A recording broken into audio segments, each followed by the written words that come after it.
Dependendo do tamanho do setor da economia e das influências políticas e econômicas que sofre, é comum que as empresas compartilhem certas características que nos dizem muito sobre o seu desempenho. Entender em qual setor da economia a empresa atua já nos fornece de antemão uma boa ideia geral do que podemos esperar da empresa. Assim, é interessante que o investidor conheça e entenda as principais características econômicas de cada setor da economia e como isso afeta as empresas. À medida que você se tornar mais hábil e experiente, esse é um fator que pode até mesmo influenciar a sua decisão temporal de quando investir e em que empresa investir.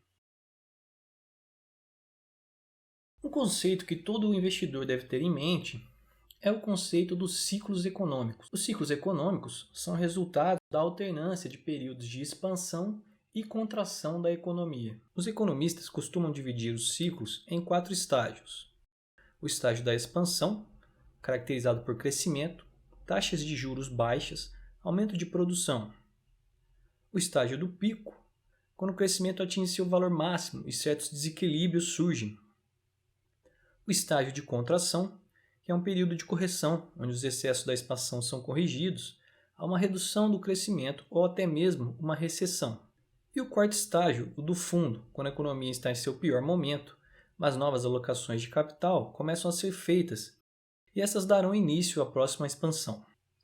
Parte desses movimentos ocorre naturalmente, e parte ocorre por fatores que os governos tentam influenciar, como é o caso da taxa de juros e da disponibilidade de crédito. Para o investidor, é importante ter em mente que os ciclos vão influenciar os resultados da empresa e isso se refletirá no preço das ações na bolsa. Uma empresa com maior exposição tenderá a ser cíclica, quer dizer, alternará períodos de bons resultados com períodos de baixo retorno.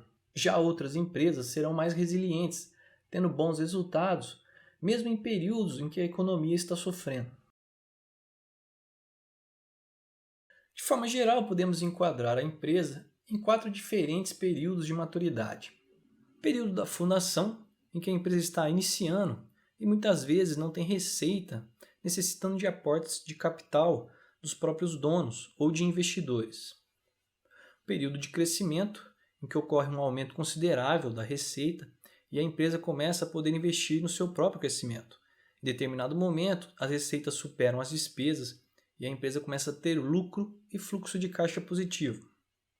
O estágio do apogeu, quando a empresa já está bem estabelecida, as possibilidades de crescimento são pequenas e se for uma empresa líder no setor, é possível que ela tenha um grande fluxo de caixa.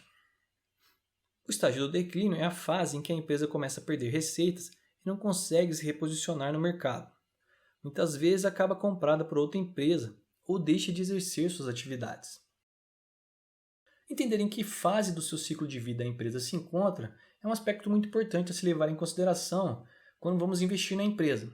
Não se pode esperar um crescimento muito significativo de empresas que já são maduras e líderes de mercado. É comum que as empresas mais maduras ofereçam mais segurança, sendo menos voláteis e também pagando mais proventos, em troca de um menor retorno no preço da ação. Já se o investidor busca crescimento e valorização rápidas, ele pode focar nas empresas que estão iniciando e estão ali no estágio da fundação ou do crescimento.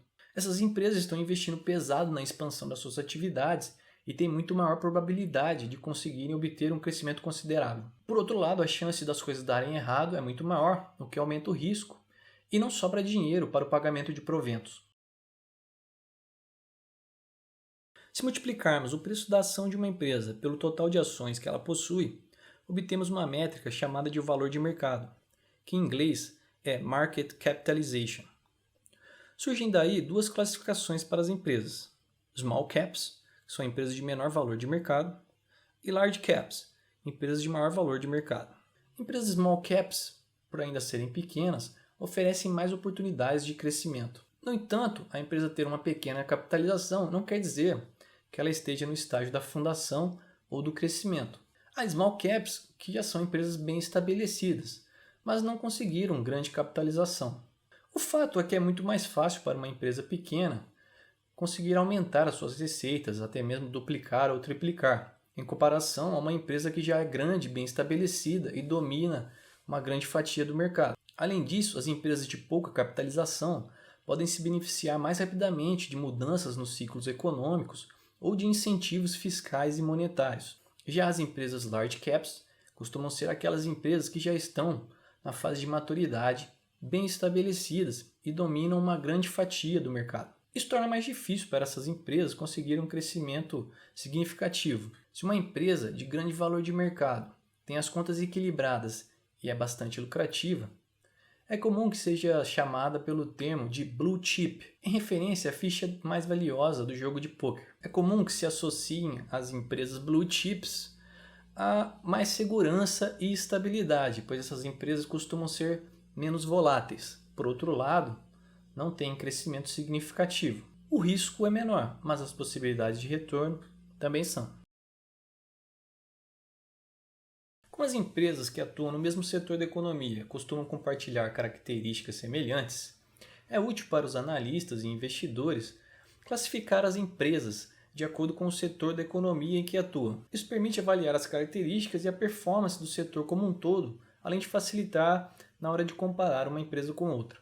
Sabendo em qual setor da economia a empresa atua, o investidor também, de antemão, já pode ter uma certa ideia de como são os resultados dessa empresa e o que esperar de sua performance. No mercado financeiro, há dois tipos de padronização que são mais utilizados: o Global Industry Classification Standard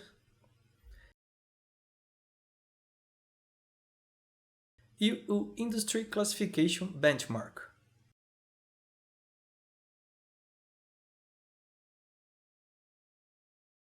Ambos têm muitas semelhanças, e o critério utilizado pela B3 se assemelha muito ao GICS. Nas próximas aulas, o que vamos fazer é analisar as características econômicas de cada um desses setores e o que você pode esperar dessas empresas.